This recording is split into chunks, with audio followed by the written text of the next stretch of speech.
ما باید برخوردار باشیم.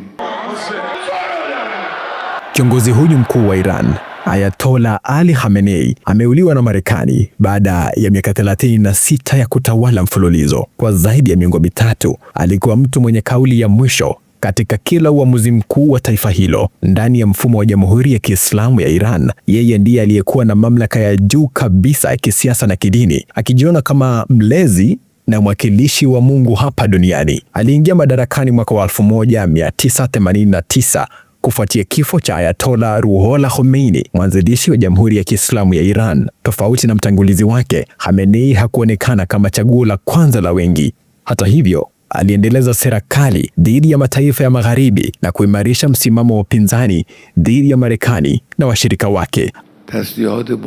Alizaliwa na kulelewa katika mji mtakatifu wa Mashhad na kusomea masomo ya dini hadi kuwa kiongozi wa kidini. Alipochukua uongozi mkuu, alijenga nguvu zake kwa kushirikiana kwa karibu na jeshi la walinzi wa mapinduzi ya Kiislamu. Mwaka wa 1997, wakati rais mwenye msimamo wa mageuzi Mohammad Khatami alipochaguliwa, Khamenei alitumia mamlaka yake kupunguza kasi ya mabadiliko ya kisiasa. Ilidhihirika wazi kuwa mamlaka ya mwisho hayakuwa mikononi mwa rais, bali kwa kiongozi mkuu. Changamoto kubwa zilijitokeza mwaka wa 2009 baada ya maandamano makubwa kupinga matokeo ya uchaguzi wa urais.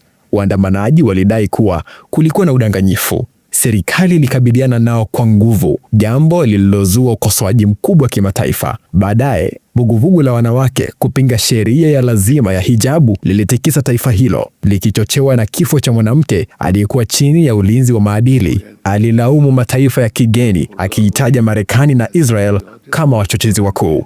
Swala la mpango wa nyuklia nalo liliendelea kuwa kitovu cha mvutano. Mwaka wa 2015 ilidhihirika wazi kwamba makubaliano ya kuzuia shughuli za nyuklia kwa masharti fulani yangefanyika, lakini mwaka 2018 rais wa Marekani wakati huo, ambaye bado ni rais wa sasa, Donald Trump, alijiondoa kwenye makubaliano hayo. Iran ilianza kuongeza kiwango cha urutubishaji wa urani, yani uranium, ikisisitiza kuwa mpango wake ulikuwa wa matumizi ya kiraia tu, si ya kutengeneza silaha. Chini ya uongozi wake, Iran iliunga mkono makundi yenye silaha katika eneo la Mashariki ya Kati, ikiwemo Hezbollah nchini Lebanon, kama sehemu ya mkakati wa kujilinda dhidi ya Israel. By eliminating imminent threats from the Iranian regime. Kifo cha Ayatollah Ali Khamenei kinatarajiwa kuwa na athari kubwa. Mimi ni Alan Wetungu. Kwaheri.